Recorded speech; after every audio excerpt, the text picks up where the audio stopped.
Hello everyone, today we will learn 6.1, the limits on how much a country can borrow.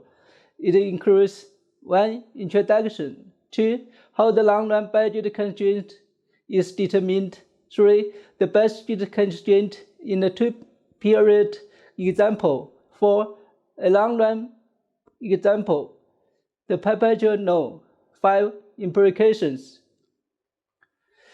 1. Introduction. The ability to borrow in times of need and lend in times of prosperity has profound effects on the country's well-being. We use changes in the urban economy's external words to derive the key constraint that limits its borrowing in the long run. The long-run budget constraint, LRBC. The LRBC tells us precisely how and why a country must in the long run live within its means. When a household borrows $100,000 at 10% annually, there are two different ways the household can deal with its debt each year. Case 1, a debt that is serviced. You pay the interest, but you never pay any principal. Case 2, a debt that is not serviced. You pay neither interest nor principal. Your debt grows by 10% each year. Case 2 is not sustainable, sometimes called a lower scheme, a pyramid scheme, or a Ponzi scheme. In the long run, lenders will simply not allow the debt to grow beyond a certain point. This requirement is the essence of the long-run budget constraint. 2. How the long-run budget constraint is determined. Here are some of the assumptions we make. Prices are perfectly flexible. All analysis can be conducted in terms of real variables, and all monetary aspects of the economy can be ignored. The country is a small, urban economy.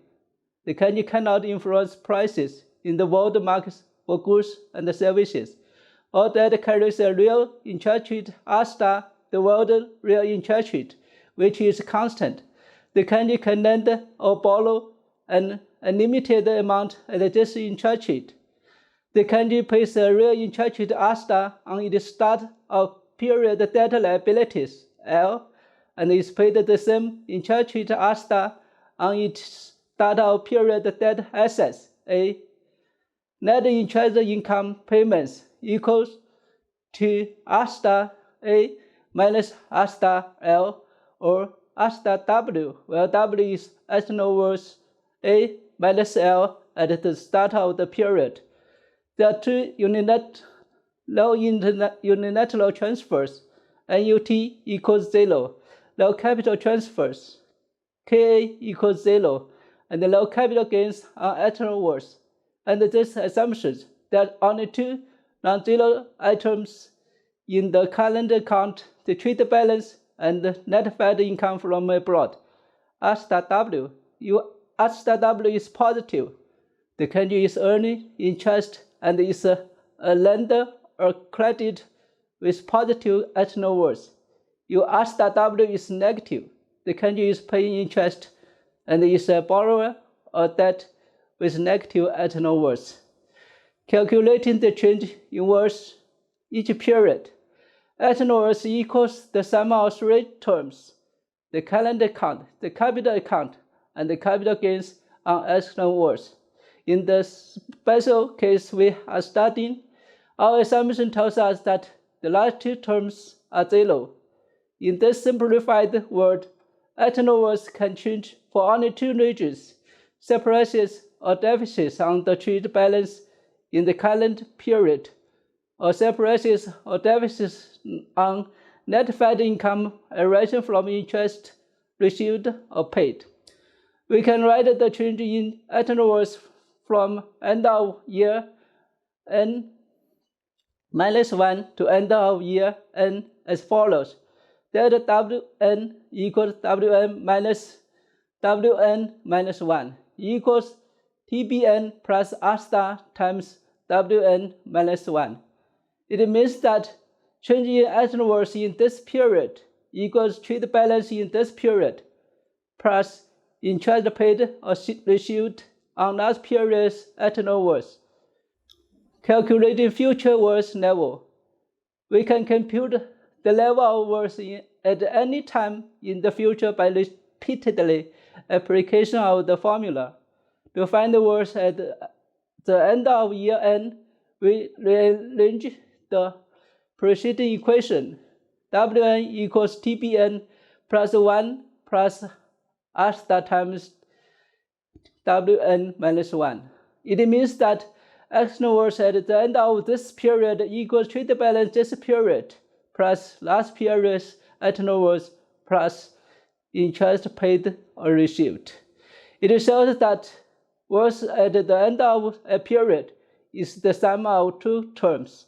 The trade balance this period captures the addition to worth from net exports minus imports. Worth at the end of last period times 1 plus R star captures the worth from last period plus the interest earned on that worth. 3. The budget constraint in the two-period example. Suppose we start in year 0, so n equals 0. Suppose further that a country has some initial ethanol worth from year -1, an inheritance from the past, and can borrow or lend in the past period, year 0. We also impose the following limits. By the end of year 1, the country must pay off what it has borrowed from other countries and must count in all loans it has made to other countries. That is, the country must end year 1 with 0 ethanol worth. At the end of year 0, W0 equals 1 plus R star times W minus 1 plus TB0. It means that the country carries over from the past period, year -1, its initial worth level plus any interest accumulated on it.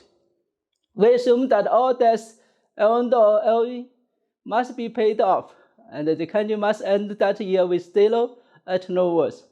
At the end of year 1, W1 equals 0, equals 1 plus R star times W0 plus TB1. Then W1 equals 0 equals the square of 1 plus R star times W minus 1 plus 1 plus R star times TB. 0 plus TB1. It means that the country has accumulated worth equal to the trade balance in year 0 and 1, plus 1 year of interest earned or paid on the year 0 trade balance, plus the 2 years interest and principal earned or paid on its initial worth. The two-period budget constraint equals minus the square of 1 plus R star times W minus 1 equals 1 plus R star times TB0 plus TB1. For that to be the case, the trade balances in year 0 and in year 1 plus any accumulated interest must be equal and opposite to initial worth plus any accumulated interest. This equation is the two-period budget constraint. It tells us that a credit country with positive initial worth, left-hand side negative, can afford to run trade deficits on average in future. Conversely, a debt country, left-hand side positive, is required to run trade surpluses on average in future. A two-period example, suppose a country starts in debt with a worth level of minus $100 million at the end of year 1 minus 1. Question: at a real interest rate of 10%, how can the country satisfy the two-period budget constraint that it must have 0 ethanol worth at the end of year 1? The country has many ways to do this. It could pay off its debt at the end of period 0 by running a trade surplus of $110 million in period 0 and then have balanced trade in period 1. It could wait to pay off the debt until the end of period 1 by having balanced trade in period 0 and then running a trade surplus of $121 million in period 1.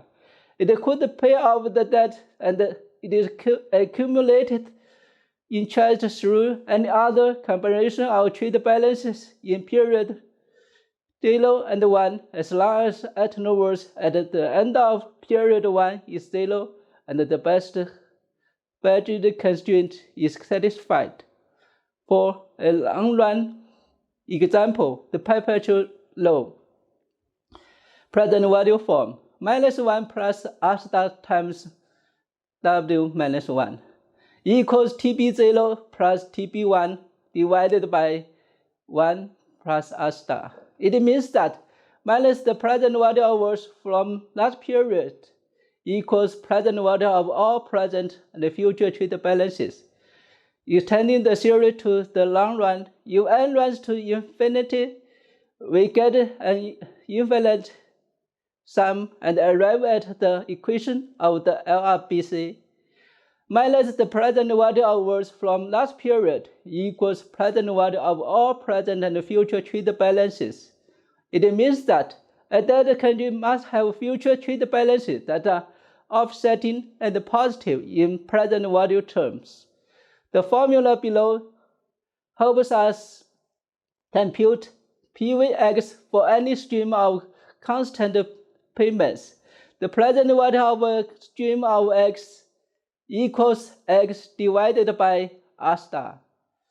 For example, the present value of a stream of payments on a perpetual loan with X equals 100 and R star equals 0.05 equals 100 divided by 0.05 or 2,000. If the amount loaned by the credit is $2,000 in year 0 and this principal amount is outstanding forever, then the interest that must be paid each year to service the debt is 5% of $2,000 or $100. Under these conditions, the present value of the future interest payments equals the value of the amount loaned in year 0 and the LRBC is satisfied. 5. Implications of the LRBC for gross national expenditure and gross domestic product. The LRBC tells us that in the long run, a country's national expenditure GNE is limited by how much it produces, GDP. Present value of words from last period plus present value of present and future GDP equals present value of present and future GNE, or present value of the country's resources equals present value of the country's spending. The left side of equation 63 is the present value of the resources of the country in the long run. The present value of any inherited was the present value of present and future product. The right side is the present value of all present and future spending, C plus I plus G, as measured by GNE. The long-run budget constraint says that in the long run, in present value terms, a country's expenditure GNE must equal its production GDP plus any initial words. The LRBC therefore shows quite precisely how an economy must live within its means in the long run. Thank you.